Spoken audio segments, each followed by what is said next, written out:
This is Democracy Now!, democracynow.org, the War and Peace Report. I'm Amy Goodman with Nermeen Sheikh. The Ukrainian President Volodymyr Zelensky, is in Brussels today, where he addressed the European Union Parliament. The visit comes after he made surprise trips to Paris and London, where he urged European nations to begin providing Ukraine with fighter jets. The British Prime Minister, Rishi Sunak, confirmed heavy tanks are being sent to the battlefield and pledged to train Ukrainian forces on NATO standard jets, indicating the UK would likely follow up providing fighter planes, though they haven't agreed to this yet. Moscow's warned such a move would only prolong the war. Kremlin spokesperson Dmitry Peskov said today the line between indirect and direct involvement is gradually disappearing, unquote. This all comes as Ukraine prepares for what's expected to be a major new Russian offensive in eastern Ukraine. Earlier this week, the UN Secretary-General António Guterres repeated his call for an end to the war. I want to convey my deep sadness about the devastating earthquakes in Turkey and Syria. I extend my condolences to the families of the victims.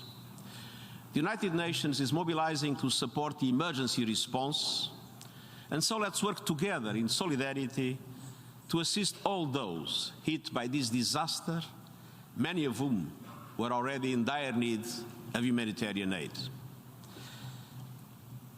During my tenure as High Commissioner for Refugees, I went several times.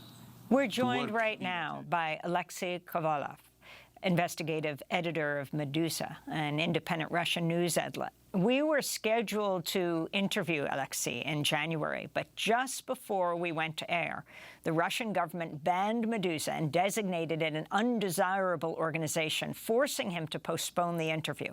Last March, Alexey Kovalev wrote a piece for the Washington Post headlined, "I'm a Russian journalist. I had to flee my country. Putin's latest crackdown has destroyed the independent media." And now we see this latest attack on Meduza. Alexey, welcome to Democracy Now!, speaking to us from Berlin, Germany. Can you start off by saying, what does this designation mean? How does this affect all of your work? Hello, and thank you for having me. This effectively means that both producing and distributing our content is illegal in Russia. It's a criminal offense. Anyone who's involved in our work as a freelancer or a staff member is liable, but also anyone who shares a link to one of our stories on the social media. That is also under the undesirable organization law in Russia, is also a criminal offense, which is punishable by prison up to 4 or 5 years. Yeah, it's pretty drastic. It could be worse. For example, in neighboring Belarus, not just the production and distribution of content is criminalized, but also the consumption. For example, you go outside and the police stop you in the streets and see that you subscribe to a certain Telegram channel, for example, and that's also a criminal liability. So yeah, it could be worse for us, but here we are now.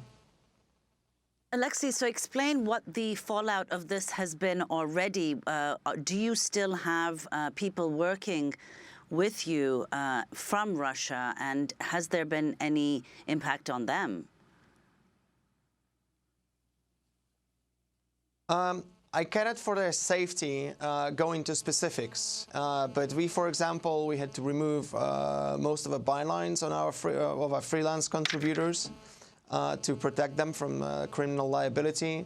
We still have sources and we still have contributors, but they have to work on deep background because they cannot be publicly associated with Meduza now, because this is very serious. I mean, even for people who left the country, they are still not safe, because unless they've evacuated their entire extended families and friends from Russia, they're still in danger, because the Russian security services can and will and have in the past gone after relatives of people who left Russia.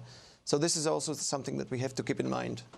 And explain, Alexey, how, the impact of this on the Russian public. How are people learning? I mean, at the end of this month, it'll be 1 year since Russia's invasion of Ukraine. How are people in Russia learning of what's actually going on? I mean, talk about the kind of reporting that Meduza and the few other independent news outlets that remain, the critical reporting that you were doing, issues that you were covering that simply aren't being covered now.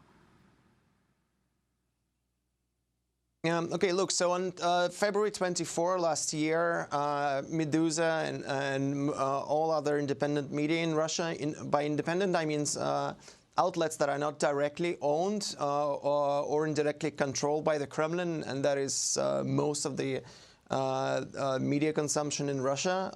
Most of the media consumed by Russians are either directly or indirectly controlled or owned by the Kremlin. So all of the others on the day of the invasion received a memo from the Censorship Ministry. It has a different name, but it's in essence a censorship ministry. So we all received a memo where they demanded that we only use information in our coverage provided to us by government officials. Everything else will be considered fake news. And a few days later, the Russian parliament adopted a set of laws that effectively criminalized any independent journalism. So we were facing a choice whether to self-censor. Even the war, in this memo, even the word war itself was off bounds. So you could only refer to the invasion as a special military operation, not war. And people have already been persecuted for calling this a war. But we made a choice on that day. We made a choice that we will not be submitting to these demands, and we will be covering this for what it is, a criminal invasion. And we had to, had to face the consequences. We had to. I was living until March last year. I lived in my home in Moscow. I had to leave it all behind all my life, but I don't regret it. I mean, this is what we have been preparing to do all of our lives. This is probably the most important missions, to record the crimes committed by a country in our name, no matter the cost. And this is what we've been doing for day in, day out, most of the time without weekends, for 12, 14 hours a day. Alexey, we have sources in Russia and Ukraine. We're covering the war, both the domestic consequences of this war for Russians and for Ukraine. We are investigating war crimes committed by the Russian military in Ukraine. So doing basically our job as journalists, as any journalist would do. I wanted to ask you, Alexey, about you have Zelensky going from Britain to Paris to Belgium, appealing for more weapons. And you have the UN Secretary General António Guterres speaking about the call to end the war. Earlier we played the wrong clip about him on the earthquake. Let's go to the correct clip. The Russian invasion of Ukraine is inflicting untold suffering on the Ukrainian people with profound global implications. The prospects for peace keep diminishing. The chances of further escalation and bloodshed keep growing. I fear the world is not sleepwalking into a wider war. I fear it's doing so with its eyes wide open. If you could respond to this, I also want to ask you about this latest news, the former far-right Israeli Prime Minister Naftali Bennett saying he actually brokered a peace deal between Russia and Ukraine early last year, but Western leaders blocked it. He made the claim in an interview with Israel's Channel 12.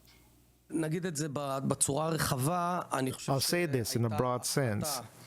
I think there was a legitimate decision by the West to keep striking Putin and not striking Putin? Putin was striking Ukraine. Hold on, yes. But given, the more aggressive approach, I'll tell you something. I can't say if they were wrong. Maybe other thugs in the world would see it. My position at the time in this regard, it's not an Israeli interest. Unlike the consulate of Iran, when I'm concerned about Israel, I stand firm, yes. Here, I don't have to say that I'm just a mediator.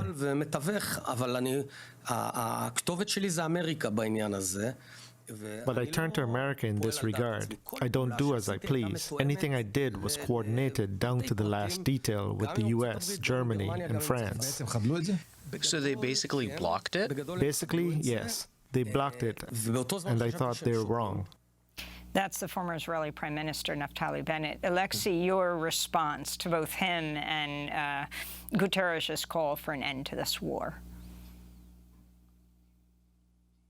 Okay, there's a, it's actually perfectly clear when the war will end. This is when Russian troops withdraw from Ukraine. Not sooner, not later. I mean, this is pretty straightforward. So any proposed peace deal must involve that. And it doesn't sound to me very likely that a peace solution could have been reached at any point in the first months of the war, while the Russian army was occupying large chunks of Ukraine, which then if Ukrainians were pushed into a peace deal, for example, in summer last year, they would have had to concede large chunks of their territory, which they later liberated. So it doesn't seem very likely to me that a peace deal could be reached could be negotiated by some third party last year.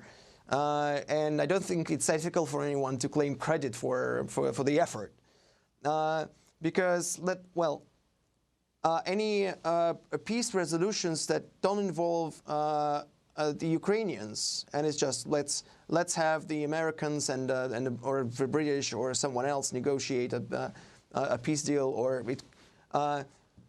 or blame someone else for torpedoing such a peace deal. That would any peace deal of that kind would involve, like I said, Ukraine conceding parts of its territory to the aggressor. We have to break now, but we're going to bring part two of this conversation at democracynow.org. Alexey Kovalev, investigative editor at Meduza. I'm Amy Goodman with Nermeen Sheikh.